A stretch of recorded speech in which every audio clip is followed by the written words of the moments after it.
జనవరి 2005లో NASA ఒక ప్రత్యేకమైన ప్రోబ్ను అంతరిక్షంలోకి ప్రవేశపెట్టింది. భూమిపై నీరు ఎక్కడి నుంచి వచ్చిందో తెలుసుకోవడం దీని లక్ష్యం. డీప్ ఇంపాక్ట్ అని పిలువబడే ఈ ప్రోబ్ 270 మిలియన్ కిలోమీటర్లు ప్రయాణించిన తరువాత ఒక తోకచుక్క దగ్గరకు చేరుకుంది. ఈ తోకచుక్కలో గత అనేక శతాబ్దాలుగా వెతుకుతున్న అనేక రహస్యాలు దాగున్నాయి. మొత్తం విశ్వంలో మానవులు నివసించగల ప్రదేశం ఒకే ఒక్కటి ఉంది. భూమి మానవుల కోసం మాత్రమే తయారు చేయబడినట్లు అనిపిస్తుంది. నీరు, ఆహారం మరియు ఆక్సిజన్ వంటివి జీవితానికి చాలా ముఖ్యమైనవిగా పరిగణించబడేవి. అవన్నీ ఇక్కడ ఉన్నాయి. అక్కడ మానవుడు ఎవరి సహాయం లేకుండా జీవించగలుగుతాడు. కానీ 5 బిలియన్ సంవత్సరాల క్రితం భూమి ఉనికిలో లేదు. నేడు భూమి మరియు మన సౌర వ్యవస్థ ఉన్న ప్రదేశం మిల్కీవే గెలాక్సీ అంచు. మన గ్రహం లేనప్పుడు దాని స్థానంలో చాలా పెద్ద మేఘం ఉండేది. మట్టి మరియు వాయువులతో మాత్రమే నిండిన మేఘం అది. ఈ మేఘం ఒక గ్రహంగా మారిపోయింది. ఇప్పుడు మనం నివసిస్తుంది అదే గ్రహం. ఈ మట్టి మరియు వాయువులతో కూడిన మేఘాన్ని పరమాణు మేఘం అంటారు. ఈ మేఘంలో ఇసుక, సిలికాన్ మరియు వివిధ లోహాల కణాలుంటాయి. ఈ మేఘం వివిధ నక్షత్రాల మరణం కారణంగా ఏర్పడింది. అవి కాలిపోయినప్పుడు వాటి పేలుడు కారణంగా వాటి కణాలు చుట్టుపక్కల విశ్వంలో వ్యాపించాయి. ఇది ఆకాశంలో కనిపించే మేఘాల వలె కనిపించడం లేదు. దానికి బదులుగా అది హబుబుల్ స్పేస్ టెలిస్కోప్ సాయంతో గ్రహించబడినట్లుగా ఉంది. ఆశ్చర్యకరంగా ఈ కాంతి దాని ఒక మూల నుంచి ప్రయాణం ప్రారంభిస్తే పరమాణు మేఘం యొక్క మరొక మూలకం చేరుకోవడానికి 100 సంవత్సరాలు పడుతుంది. సులువుగా చెప్పాలంటే ఈ మట్టి మేఘం సూర్యుడికి మరియు భూమికి మధ్య దూరం కంటే 60 లక్షల రెట్లు పెద్దది. ఈ మేఘం నుంచి కొత్త నక్షత్రాలు మరియు గ్రహాలు ఏర్పడతాయి. ఈ మేఘం నుంచి నక్షత్రాలు మరియు గ్రహాలను సృష్టించే శక్తి గురుత్వాకర్షణ, అంటే గ్రావిటీ. అవును, అంతరిక్షంలో లేని అదే గురుత్వాకర్షణ అంతరిక్షంలో 2 వస్తువులు ఒకదానికొకటి జత చేయబడతాయి లేదా వాటి సంబంధించి గురుత్వాకర్షణ కారణంగా ఒకదానికొకటి ఆకర్షిస్తాయి. ఎక్కువ ద్రవ్యరాశి ఉన్న వస్తువులు కూడా ఎక్కువ గురుత్వాకర్షణను కలిగి ఉంటాయి. ఈ గురుత్వాకర్షణ కారణంగా పరమాణు మేఘం యొక్క కణాలు ఒకదానికొకటి జత చేయబడతాయి. పెద్ద కణాలు చిన్న కణాలను ఆకర్షించడం ప్రారంభిస్తాయి. ఈ కణాలు చాలా వేగంగా ఒకదానితో ఒకటి ఢీకొనడం ప్రారంభిస్తాయి. దీని కారణంగా శక్తి ఉత్పత్తి చేయబడుతుంది. ఇది తిరిగే మేఘం యొక్క కేంద్రాన్ని వేడి చేస్తుంది. ఈ ప్రక్రియ తదుపరి మిలియన్ల సంవత్సరాలు ఇలాగే కొనసాగుతుంది. కొంతకాలం తర్వాత ఈ మండుతున్న బంతి మన సూర్యుడిగా మారింది. మిగిలిన పరమాణు మేఘం ఇప్పుడు ఈ సూర్యుని చుట్టూ తిరగడం ప్రారంభించింది. సౌర వ్యవస్థ యొక్క గ్రహాలు, జీవం మరియు ఆ గ్రహాల చుట్టూ తిరిగే చంద్రులు దానిలోని కణాలు మరియు వాయువుల నుంచి ఏర్పడతాయి. ఒక నక్షత్రం అంటే సూర్యుడు పరమాణు మేఘం నుంచి ఏర్పడడం గురించిన పరికల్పనను మొదట 1700లో జర్మన్ తత్వవేత్త ఇనుల్ కాంట్ మరియు ఫ్రెంచ్ పండితుడు పియరీ సైమన్స్ సమర్పించారు. కానీ ఆ సమయంలో అది కేవలం ఒక ఆలోచన మాత్రమే. ఆ తరువాత 1920 మరియు 1950 మధ్య టెలిస్కోప్లు చాలా అభివృద్ధి చెందినప్పుడు ఖగోళ శాస్త్రవేత్తలు తమ కళ్లతో అంతరిక్షంలో అనేక ధూళి మేఘాలను చూశారు. వాటిలో కొత్త నక్షత్రాలు పుడతాయి. టెలిస్కోప్ల సాయంతో ఈ మేఘాల లోపల చూడడం సాధ్యం కాలేదు. తరువాత 1970 మరియు 1980 మధ్య రేడియో మరియు ఇన్ఫ్రారెడ్ టెలిస్కోప్ల ఆవిష్కరణ ఈ సమస్యను కూడా పరిష్కరించింది. ఖగోళ స్కోప్ల సాయంతో పరమాణు మేఘాల లోపల కొత్త నక్షత్రాలు ఏర్పడడం కనిపించింది. ఇది కొత్త నక్షత్రాలు పరమాణు మేఘాల లోపల పుడతాయని, తరువాత మేఘం యొక్క మిగిలిన కణాల నుంచి గ్రహాలు ఏర్పడతాయని నిరూపించింది. కానీ ఈ ప్రక్రియ ఎలా ప్రారంభమవుతుంది అంటే దీని గురించి చాలా ఆలోచనలు వచ్చాయి. కానీ మార్చి 2023లో అంతర్జాతీయ అంతరిక్ష కేంద్రంలో ఒక ప్రయోగం జరిగింది. ఇది ఈ ప్రశ్నలకు సమాధానమిచ్చింది. అంతరిక్షంలో ఈ వస్తువులు ఎలా ప్రవర్తిస్తాయో చూడ్డానికి వ్యోమగామి డాన్ పెడెక్ట్ ISSలో ఉన్న వివిధ వస్తువులతో ప్రయోగాలు చేయాలనుకున్నాడు. అతను నీటి బుడగలను సృష్టించి వాటిని కరిగించి ఒక ప్లాస్టిక్ సంచిలో ఉప్పు వేసి దాన్ని తిప్పాడు. అతని చివరి ప్రయోగం ఈ పురాతన ప్రశ్నకు సమాధానమిచ్చింది. ఉప్పును ప్లాస్టిక్ సంచిలో ఉంచినప్పుడు కొంతకాలం తర్వాత ఉప్పు కణాలు ఒకదానికొకటి అతుక్కుపోయాయి. ఎందుకంటే అంతరిక్షంలో ఈ కణాలు ఒకదానికొకటి ఆకర్షిస్తున్నాయి. సూర్యుని చుట్టూ ఒకే దశలో తిరుగుతున్న పరమాణు మేఘం లోపల చిన్న మరియు పెద్ద కణాలు ఈ ఉప్పులాగా ఒకదానికొకటి అనుసంధానించబడి ఇక్కడి నుంచి గ్రహాల నిర్మాణం ప్రారంభమైందని శాస్త్రవేత్తలు నమ్ముతున్నారు. సుమారుగా 45 బిలియన్ సంవత్సరాల క్రితం పరమాణు మేఘంలో కూడా డాన్ పెడిట్ ప్రయోగంలో ఉప్పు కణాలు ఒకదానికొకటి చేరినట్లుగా కణాలు ఒక సమూహాన్ని ఏర్పరచడానికి కలిసిపోవడం ప్రారంభించాయి. ఈ సమూహం యొక్క పరిమాణం 1 కిలోమీటరు పెరిగినప్పుడు దాని స్వంత గురుత్వాకర్షణ శక్తి చాలా ఎక్కువగా మారింది. అది వాక్యూమ్ క్లీనర్ తనలోని మట్టిని పీల్చుకున్నట్లుగా చుట్టుపక్కల కణాలను తన వైపు ఆకర్షించడం ప్రారంభించింది. ఈ ప్రక్రియ తదుపరి 30 లక్షల సంవత్సరాల పాటు అలాగే కొనసాగింది. కణాల సమూహం నుంచి 20 గ్రహాలు ఉద్భవించాయి. అవన్నీ సూర్యుని గ్రహాలు. ఇప్పుడు అవి సూర్యుని చుట్టూ తిరుగుతున్నాయి. ఎందుకంటే ఈ 20 గ్రహాలు చాలా పెద్దవిగా మారాయి. దీని కారణంగా వాటి స్వంత గురుత్వాకర్షణ వాటి కక్షలు ఒకదానికొకటి ఆకర్షించడం మొదలైంది. చివరికి అవి ఒకదానికొకటి ఢీకొట్టాయి. ప్రతిసారి ఢీకొనడం వల్ల 2 గ్రహాలు కలిసి ఒక పెద్ద గ్రహాన్ని సృష్టించాయి. కాలం గడిచే కొద్దీ గతంలో సౌర వ్యవస్థలో 20 గ్రహాలుండేవి. ఇప్పుడు కొన్ని గ్రహాలు మాత్రమే మిగిలున్నాయి. వాటిలో శుక్రుడు, బుధుడు, అంగారకుడు మరియు మన భూమి ఉన్నాయి.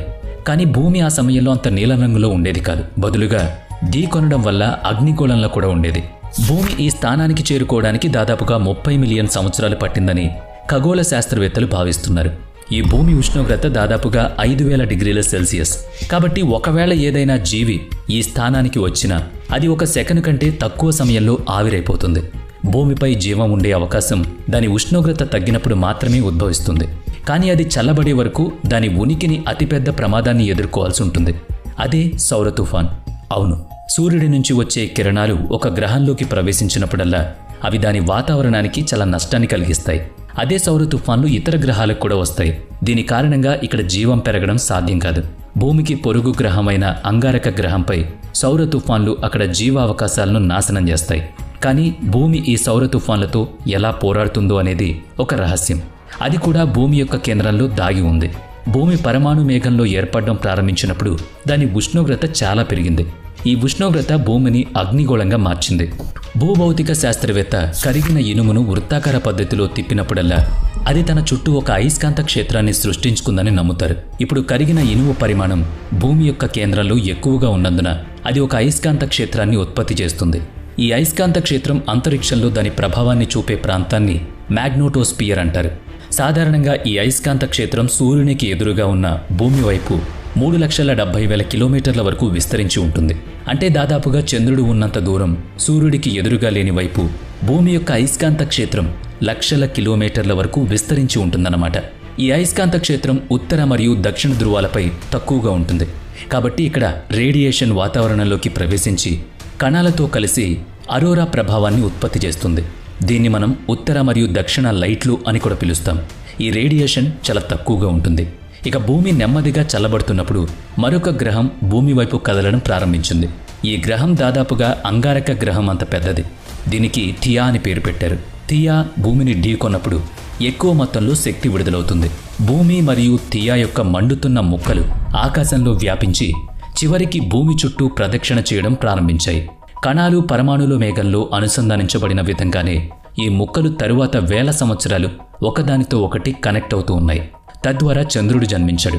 అంతకుముందు చంద్రుడు భూమికి చాలా దగ్గరగా ఉండేవాడు. గతంలో చంద్రుడు మనం ఇప్పుడు చూస్తున్న దానికంటే 15 రెట్లు పెద్దగా ఉండేవాడు. కానీ నెమ్మదిగా అది సంవత్సరానికి 1.5 అంగుళాల చొప్పున భూమి నుంచి దూరంగా వెళుతోందని నిపుణులు అంటున్నారు. థియా కదలిక భూమిని ఢీకొట్టడం మరియు చంద్రుని పుట్టుక వల్ల నేడు మనం ఈ ప్రపంచంలో ఉనికిలో ఉన్నాం.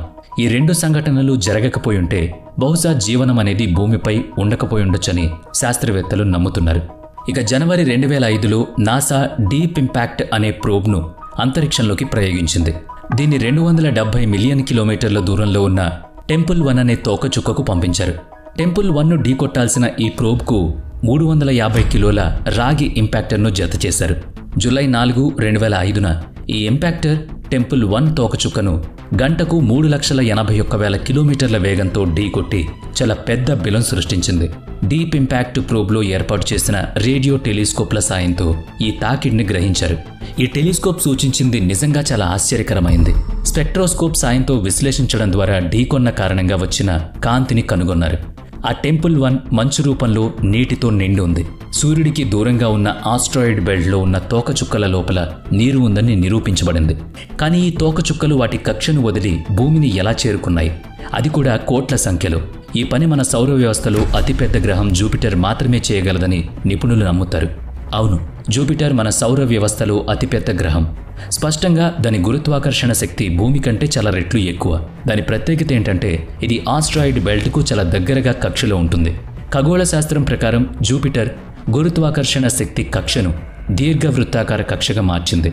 గ్రహ శకలాలు సూర్యుని చుట్టూ పరిపూర్ణ వృత్తంలో తిరుగుతున్నప్పుడు అది సాధారణ వృత్తాకార కక్ష. కానీ జూపిటర్ గురుత్వాకర్షణ శక్తి వాటిని తన వైపు ఆకర్షిస్తున్నప్పుడు అవి తమ వృత్తాకార కక్షను వదిలి ఓవల్ ఆకారపు కక్షలోకి వెళ్ళిపోతాయి. దీన్ని దీర్ఘవృత్తాకార కక్ష అని పిలుస్తారు.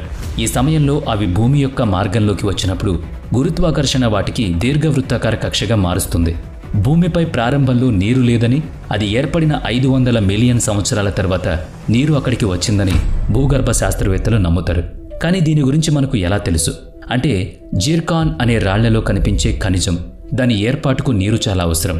దానిలో యురేనియం కణాలు కూడా ఉన్నందున రేడియో ధార్మిక క్షయం సహాయంతో దాని వయస్సును గుర్తించవచ్చు. భూమిపై ఉన్న అన్ని జిర్కాన్ నమూనాల వయస్సు నుంచి ఇప్పటి వరకు అవి 4 బిలియన్ సంవత్సరాల క్రితం, అంటే భూమి ఏర్పడిన 500 మిలియన్ సంవత్సరాల తర్వాత ఏర్పడ్డాయని తెలుస్తోంది. భూమి ఒక పరమాణు మేఘం నుంచి సృష్టించబడింది. అంగారక గ్రహం అంత పెద్దదైన థియా ఢీకొన్నప్పుడు భూమి వంగి చంద్రుని జననం జరిగింది. దీని కారణంగా సముద్రంలో తరంగాలు ఏర్పడ్డాయి. లక్షలాది కిలోమీటర్ల దూరంలో ఉన్న బృహస్పతి కారణంగా భూమికి నీరు అందుతోంది. జీవం ఉండే అవకాశాలు మెరుగుపడుతున్నట్లు కూడా కనిపిస్తున్నాయి. ఇప్పటి వరకు భూమి ఉష్ణోగ్రత చాలా వరకు, అంటే దాదాపుగా 100 డిగ్రీల సెల్సియస్కు పడిపోయింది. కానీ జీవనానికి అతి ముఖ్యమైన విషయం ఆక్సిజన్. అది ఇప్పటికీ భూమిపై సరిగ్గానే దొరుకుతోంది.